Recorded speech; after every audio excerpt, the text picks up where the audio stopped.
Hello, everyone. This is the East Coast Economic Update for June the 11th, 2010. Got three articles that I just want to throw at you. The last one is going to be very, very interesting, I think. First, retail sales slumped in the month of May as quote unquote the consumer started to save its money. This goes back to what I've been saying for the last 3 or 4 months. That don't forget that once again I keep drilling this because people just don't. Some people just don't get it. When they count savings, they count you paying down your debt. Because if you pay off a credit card, it's assumed that now uh, you have money to spend. That's not necessarily true because people have been so underwater with their personal debt that just paying off their debt allows them to pay off other debt because they paid off the first debt, but they still are underwater with all the other debt. So this is once again the webbots pointed this out, and like I said, your points on webbots, whatever your thoughts are on it, they pointed out that the resilient consumer is not going to be resilient anymore. They're going to become the American patriot, going to become the American citizen by paying down their debt either by fear or by unemployment. Which brings me to the next article, which is that the length of unemployment by the Christian Science Monitor exceeds that of Great Depression levels.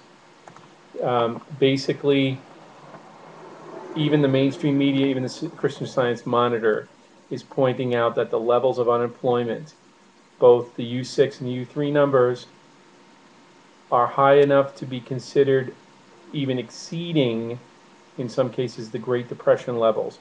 Now, don't forget, they've been only counting unemployment since 1948, so there's a lot of guesstimations based on information that we get from writers of that time.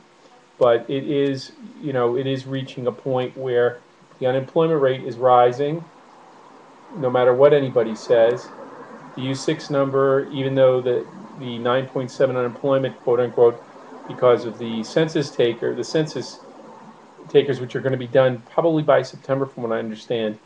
I expected it to be ending pretty much in the bulk around November or December because, it's 1 year.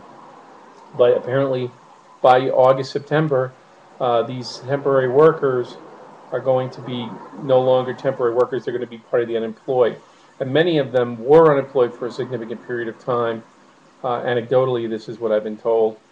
So that's interesting what's going on. In the last article, this is going to be important to you guys, especially those of you who decide that, like myself, want to start a subsistence farm.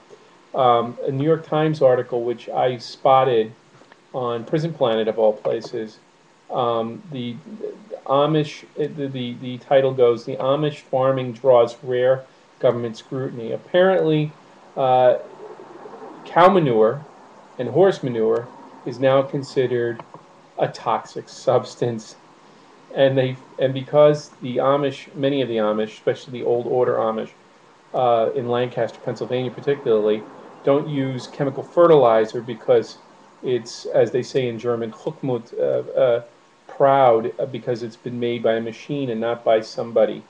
They use pretty much the same farming methods as an organic farmer, in the sense that they use horse manure and cow manure as fertilizer, and they allow it to ferment, and apparently the methane is causing a problem with the environment. So no one, not even the Amish of all people, are free from the scrutiny of the carbon taxers and whatever. I also heard anecdotally, and I'm going to see if I can find an article of some state in the union, or some town in the union, is requiring you to have a license to grow a garden, a vegetable garden, a license. This is insane. And this is only the beginning. Gerald Celente points this out. The webbots point this out. Many of the people, like even Lindsey Williams, points out that there's going to be so much licensure and so much control over even your personal life, what you ingest in food.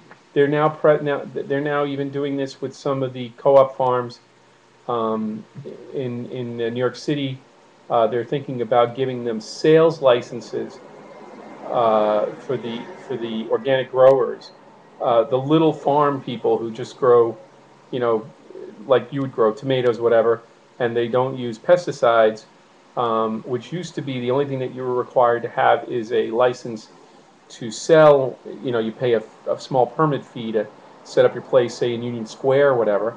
Now they're going to require you to have a license to make sure that the food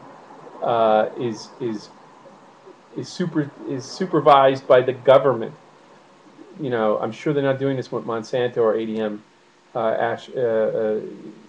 It's just scary when they start going after people like the Amish, who don't even take Social Security, um, and don't even vote in federal elections. They only vote in local elections. They're going after these people. Um, it won't be long before they're going after you, bud, and me. These guys are pacifists, um, and I'm not, and you're probably not. And it just shows you that they're even kicking. They're kicking the little guy who wouldn't kick back. They're going after people, and I would like to see what they do with the Amish if they're going to start making them pay a special tax for the horse manure that they collect. This is ridiculous. It just scares me deeply. So I leave you with those three articles. Read them, comment. Um, you know, I think that Gerald Celente said this on Prison Planet yesterday, or the day before yesterday, that there was going to be there's going to be a lot of licensing and also suppressing of people, and unemployment is going to explode. Of course, the webbots have pointed out that there's going to be food shortages. There's going to be plenty enough food, but you won't have money to pay for it, and that's going to happen in the near future. Gerald Celente said yesterday on Prison Planet, and I'll link that as well to my list here. Um, that um, that the crash is going to happen long before 2011 becomes 2011. So he's predicting somewhere between probably now and near the end of the year where there's going to be food riots. It's going to be interesting to see. Now I don't know if that's going to happen. I do think that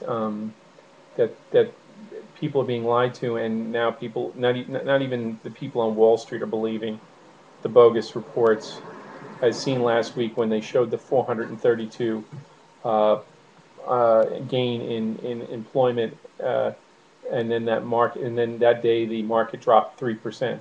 So the markets are down today. Yesterday they were up, even though unemployment had exceeded even their estimates. There's obviously been an increase in unemployment benefits. So leave you with those articles. Read them, and I'll also list the Gerald Celente thing with Alex Jones. Just be patient between Alex Jones shouting out at every 5 seconds. But anyway, that's why I don't watch him very often. All right, guys. Well, for those of you who observe, good Shabbos. Everyone else, have a lovely weekend. Peace.